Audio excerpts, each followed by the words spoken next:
Welcome back, everybody. So in keeping with my theme of making usable things with our 3D printer, I have brought you out to my garage workshop, and you are looking at my about 20 or 25-year-old Harbor Freight mini lathe. This thing has had some upgrades, all metal gears, better tool holder, a few other things here and there, and it does the things I want to do pretty darn well. I've been pretty happy with it. I use it mainly for plastics, aluminum, and brass, but I have shaved some steel parts down on it now and again, and it does that acceptably. So one of the pet peeves I've had with it is, I don't know how many years ago, I broke the knob on the spindle speed controller. So what this does is, I'll show you real quick, we'll flip it on. As you can hear, it changes the speed, and that might be pretty loud on camera.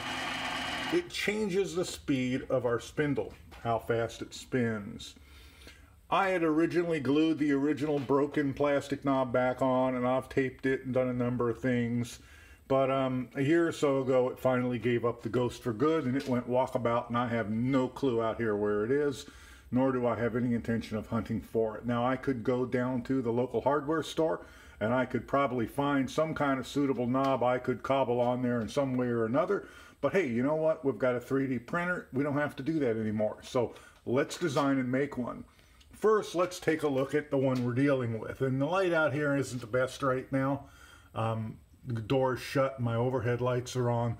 But we have a 4mm shaft with a D-shaped cross section, round shaft shaved flat on one side, and it's shaved back 1mm.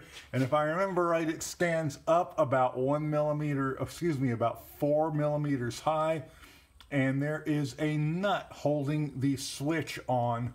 So we're going to have to, unless we want the whole thing to stick up, we're going to have to have a recess on the bottom of our knob to make room for that nut. And we also want a pointer to point at the different speeds as it's going around, and that has to line up correctly. I can loosen this nut and move the entire switch around a little, but I don't want to move it around a lot because of the wires that are connected to it. So let's go back into Fusion and let's design ourselves a knob. I will be right back when I get inside. Okay, everybody, so we're back in the workroom. We have Fusion open, and we are going to create that button. Before I begin, let me mention that I have been told by a couple people that I am not being basic enough, that I should talk more about how you manipulate the view and things like that in Fusion. And I'm going to do that a little bit, but I don't know that how deeply I want to get into that. As these parts get more and more complex, they're going to get longer and longer, and I'd really like to keep these videos down to no longer than half an hour, or I'm going to wind up feeling like I need to break them into multiple pieces. So I'll do it a little bit though. So here Fusion is open, and up in my upper right, I always like to make sure this is set to perspective with ortho faces. Although, to be honest, it likes to switch it back on me from time to time, and I've never quite figured out why. So we're going to click on Sketch, or Create Sketch up here, this button. And I like this bottom plane to start. This is called the origin.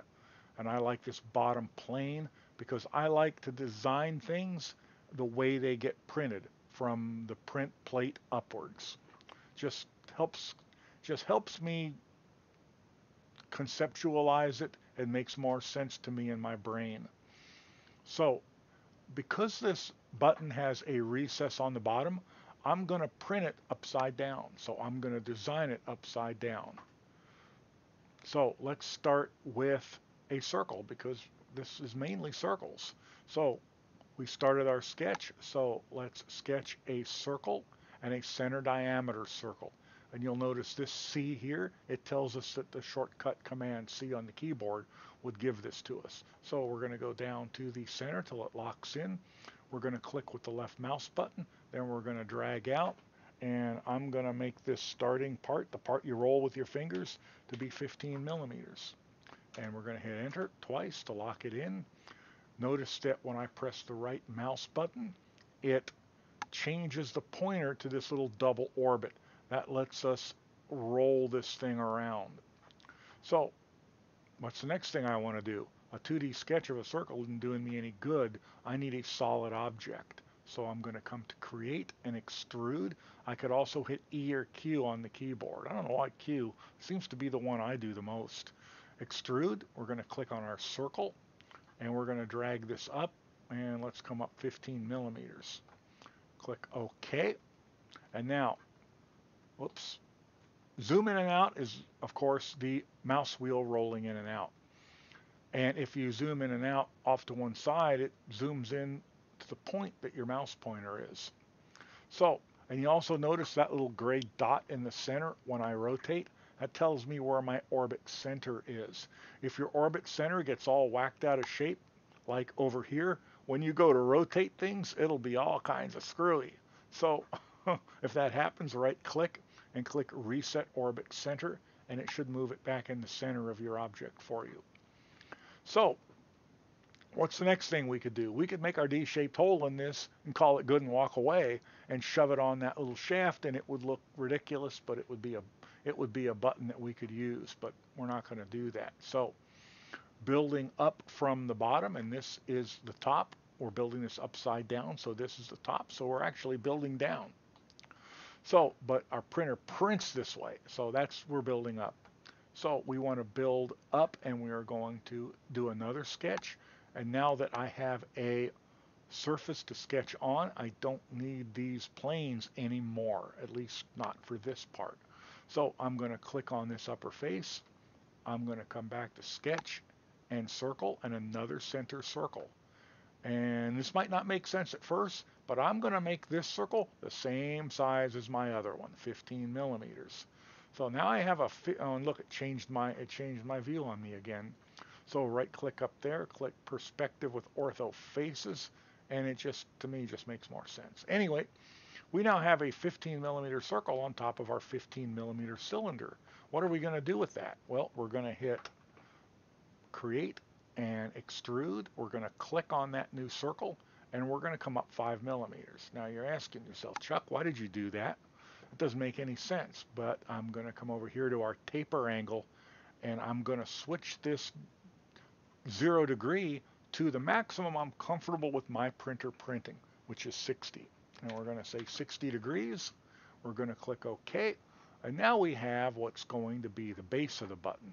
This goes against the machine surface.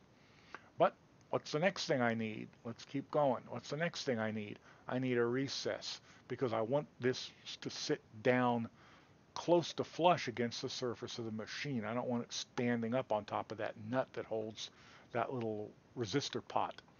So guess what? I'm going to sketch again. This time I'm going to sketch this surface. Let's move it over. I am going to sketch a center diameter circle. Again, this is all circles.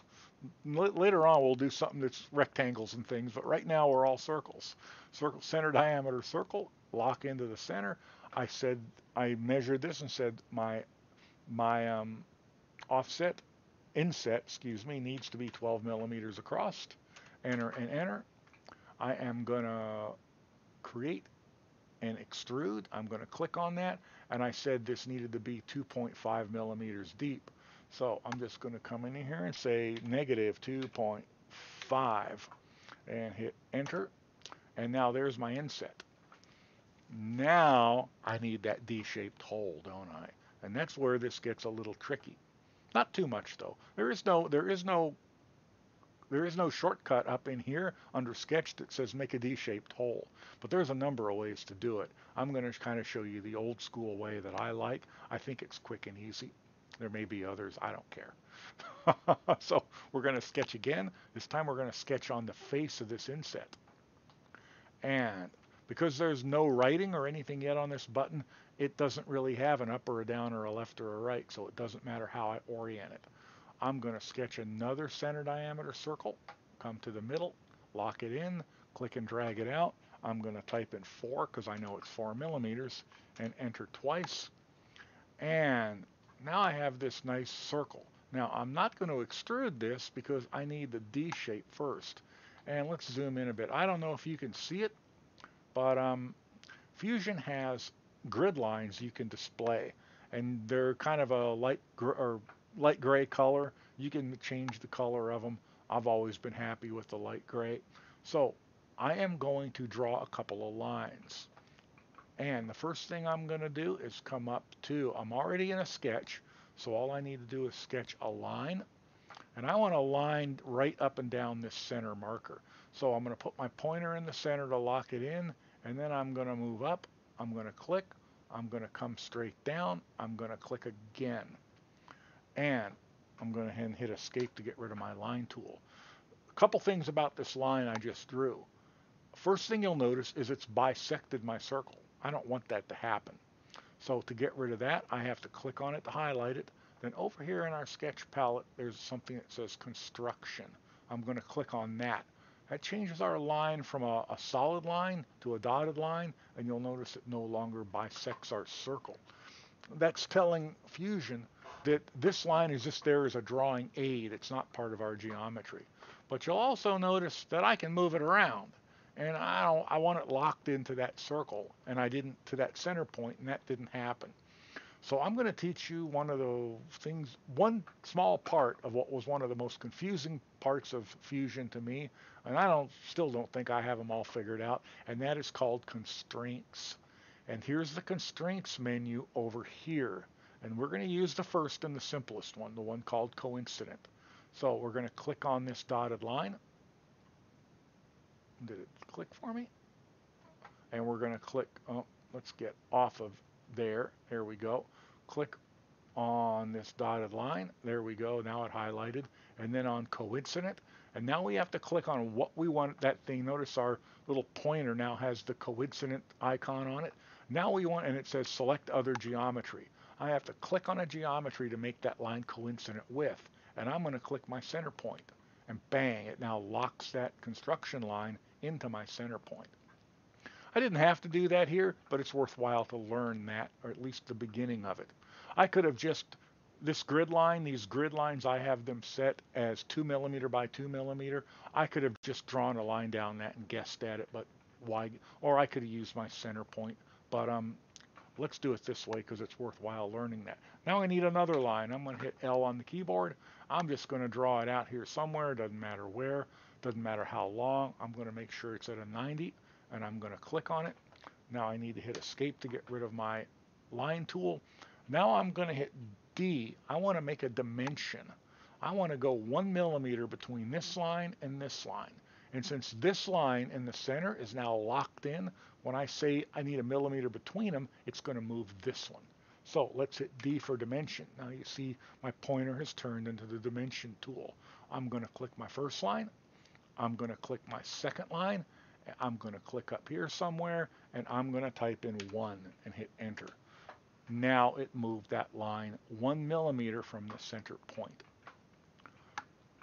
Now you'll notice when I put my pointer, whoops, let's hit escape to get rid of my dimension tool. Now you'll notice when I put my pointer in here, my circle is now D-shaped, and I know it's the correct D shape. So what do we want to do? We want to create and extrude. We're going to click on our D shape, and I'm going to zoom out a little bit because you guys who work with electronics, you will know that some of these little variable resistance pots, sometimes they have the D-shaped shaft coming out, and sometimes they just have a D-shaped hole. This one has a D-shaped shaft, so I'm going to cut this D-shaped hole down into it. But if they have a D-shaped hole in them, you would make this D shaft go up. And I have done that on a couple of other buttons for other electronic parts. Works really well, fits really well. But this one we want to go down, and we're going to go down 5mm. The shaft is 4. Let's go an extra millimeter just to make sure I don't bottom out in it before the button goes down as far as I want. We'll say OK. And now we have our recess on our D-shaped hole. That was really pretty simple, wasn't it? Now I could just print this and it would be a pretty nice button. But you know what? There's still some things I want to do to it. I don't want to get too fancy, but I want to get fancier than this. And one of the first things I want is I want a pointer on it. And I don't really need one, but you know what? I want one. So I discovered that, let's line this up like this. If I line this up so I'm looking at the D-shaped hole in the shape of a capital D, my pointer needs to line up with this corner right here. So I need a line across that. So let's go to create a sketch. Let's draw a sketch on this surface here. Doesn't really matter which surface I use. Let's rotate it back around just to get it fresh in my brain right there. And I'm going to draw my line. Oh, I need to go to sketch and line. There we go. I'm going to draw my line, and I'm going to try and bisect this thing about in the center. I don't know how good that was. Click, get rid of my line tool. I'm not going to try and get too fancy. That's nowhere near the center. So let's fool around with it a little bit, and let's get it so it's centered a little bit better. Doesn't have to be perfect, but we want it better than that. All right, that's about as fancy as I'm going to get. That's it doesn't. This is, and like I say, I could loosen the nut on that control, and I could move the whole thing around a little bit, but I shouldn't have to. Anyway, I'm pretty happy with that. I want to make this a construction line. Plus, when I roll it over, I need to know which is the pointer side and which is the tail side. So I'm just going to move this one up out of my way right there. I'm going to click on my line. I'm going to make it a construction line, and now I'm going to stop the sketch. So now I have a line. Now I know where to make my pointer. So let's make the pointer. Let's create a sketch on this top. Let's rotate the thing around so it makes sense to us. There we go. There. Whoops. Stop that. Stop that. There we go. This is where our pointer is going to be, up straight up and down at 12 o'clock.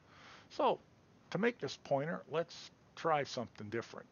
We've been doing circles all this time. I could just put a little indented circle in it and that would be a pointer, but let's get a little fancy here just for grins and giggles.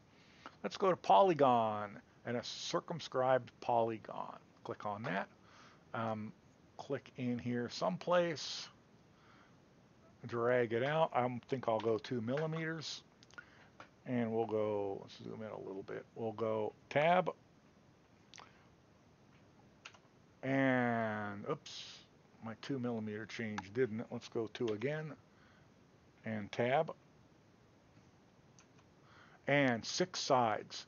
I want this to be a pointer. I don't want 6 sides, so I'm going to say 3.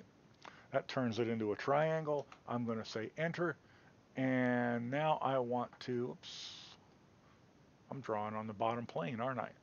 I didn't want to do that. Why did that happen? Let's go Control Z.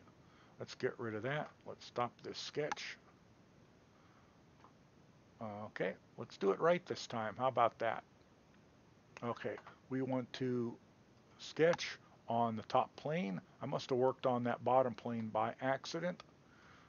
Let's get this again, get my pointer where it will be at 12 o'clock or very close to it, right there. Let's go back to sketch and a polygon. Let's click in here someplace. You know what? Let's do that again. Sketch and polygon. I want it to be in the center. And we want it 2 millimeters. And tab and 3-sided. And enter. Okay, so there it is. Let's get it better. Oops. I want it to be a pointer, and I want it sticking out. Come on, quit being a pain in the butt. Sometimes these things are a pain in the butt. Okay, let's swing it around. There we go. That looks pretty good. So guess what we're going to do now? We're going to click Create and Extrude. We want, oh, I forgot. You know what? Let's say cancel to this.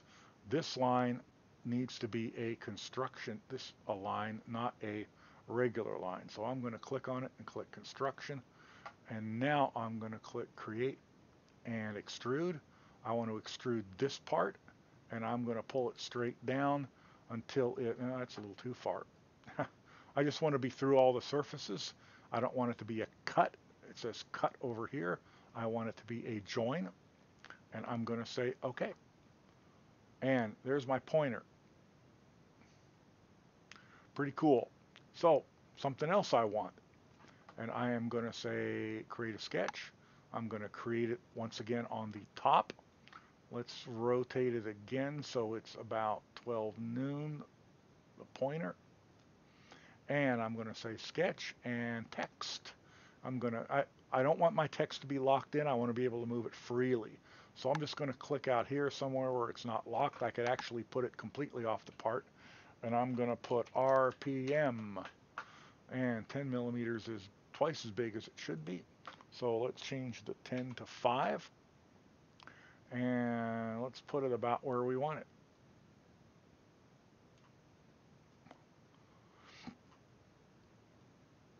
And notice the rotation goes by 5 degrees plus or minus. 40 isn't enough and 45 is a little too much. So let's try 42. Not quite enough. Let's try 43. That looks good. And otherwise I'm happy with the location. Let's click OK. Now let's come up to create and extrude. Let's click on the RPM and note that this RPM is going to be face down on the build plate. So I can't really raise it up. And my luck with inset text that's face down on the build plate has been, not great, but not bad either. But let's inset it again, 0.5 and click OK. And there we have, oops, I did it wrong, didn't I? So we're going to right click that, come down here to the history. It's the last thing I did, right click on it, left click edit feature. And I needed to put a negative sign at the front of that 0.5, and I need to change it from join to cut and say OK. All right, now we have RPM inset. So a couple more things I want to do before we're done. And as I mentioned before, I come from a design school where we like rounded edges. I've got a thing about sharp edges. They drive me bonkers. Just can't stand them. So it's one of my minor mental illnesses. Can't stand sharp edges.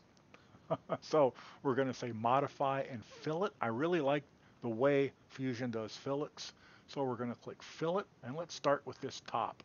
Going to click there, and I also have to click my pointer there and there, and let's call this a 1 millimeter fillet. That looks pretty darn good, doesn't it? Say OK. Let's do it again.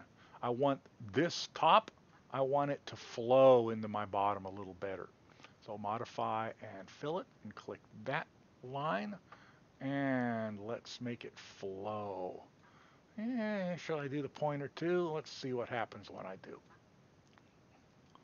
And let's make it flow a little bit. Oh, I like that. 3 looks great. 3.5 is too much. Look, I'm actually going to get my pointer down on the bottom. Yeah, you know what? I don't like that. Let's cancel it. Let's do it again. Create modify and fillet. Let's go there and let's leave our pointer off this time. And yeah, I like that better. And we're just going to go 3. And yeah, I like that better. Okay. And okay. And now I have a nice flow into that. And now this big fat bottom thing, which we thought looked so big, or I did, let's do it again. Modify and fillet. Let's click on that. And now let's go in.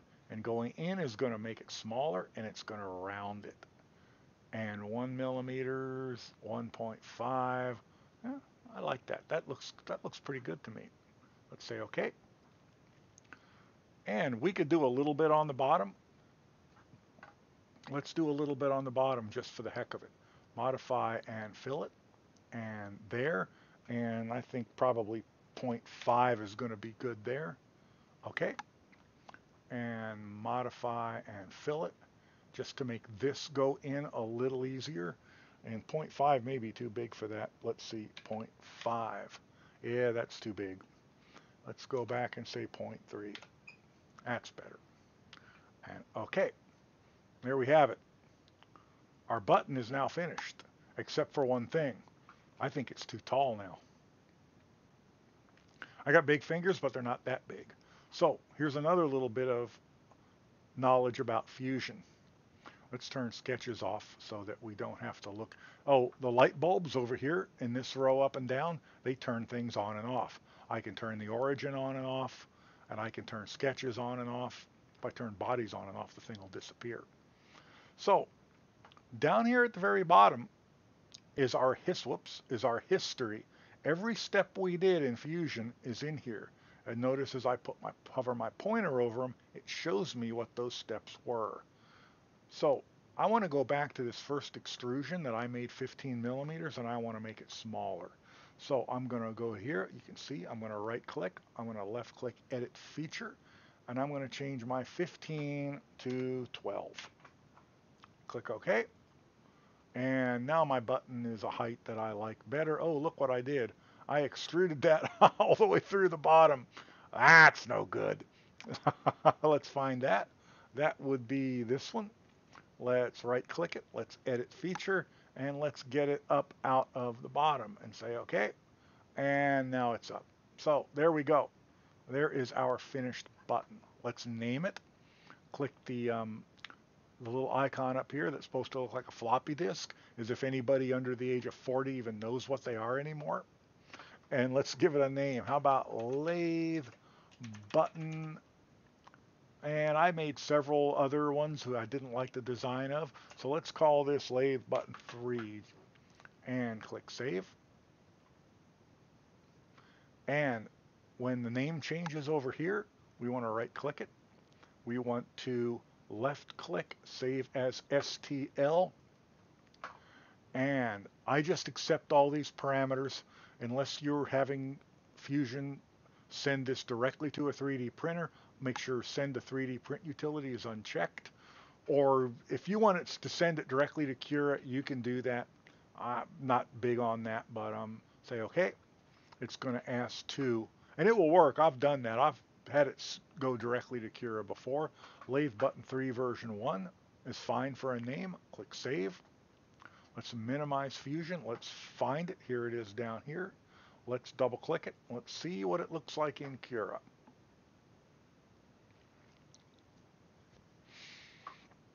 And I'm going to print this out of the black PETG just simply because it's in the printer as it is, and I want it to be black, even though it's going to be hard to show you guys what it looks like. I guess I could print it in red. Here the thing is, and nice D-shaped hole, nice flowing lines, really very pleased with it. So here are my PETG settings. The only thing in here that's slightly controversial, I put the profile in last time's video, the last video I made, and somebody tried them. People have tried them and said they work great. One person tried them and said this 0.5 line width did not work for him. If it doesn't work for you, change it back to 0.4. But I was having a problem with top surfaces getting gaps around holes in top surfaces. So a smart guy over on the Cura message board worked with me, and he suggested a 0.5 line width, and it cured all those problems, and I've used it ever since. Wall thickness 1, lines, up top and bottom lines, and 20% infill, which is fine, probably overkill for this, but who cares. And infill pattern grid, 235 on the nozzle, 50 on the build plate with glass and hairspray. Print speed is 50. I slowed it down a little bit from where I normally print PLA. Acceleration and print jerk, I've slowed both of those down. I was having layer shifts on doing small parts, and I turned these down, and it cured my layer shift problems. And now I use it on everything because I just think the printer sounds smoother and better. And print cooling, I've got the fan set at 80. I'm cooling from layer 2 on up. I'm using a skirt with 3 lines, and no support is required for this part. Click prepare. Going to take 18 minutes to print this bad boy. So I'm going to print this. I'm going to grab it off the printer, and I'm going to meet you back in the garage. Give me a few minutes, and we'll be back at it. Bye.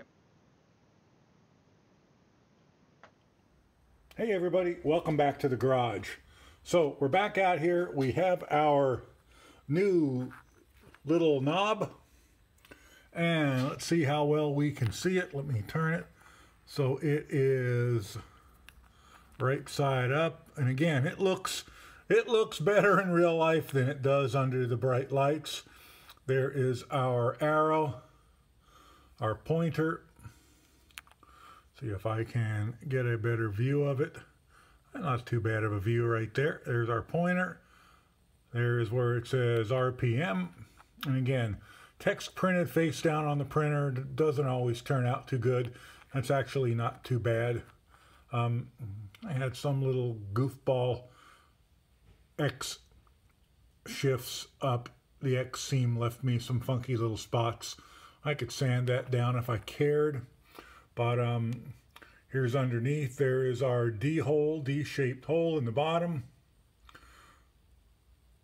Let's put it on and let's see how it fits.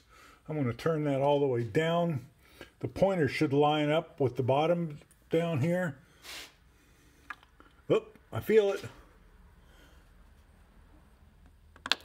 There we go. Boy, it fit really nicely. And there we go. And we're lined up over here with the, you can see it, our pointer is lined up perfectly with the end of this silver band that goes around on the 2900 RPM spot. And turning around, it goes all the way back, gosh, almost perfectly onto the start of it. Couldn't have done that better if I tried. Let's fire it up. And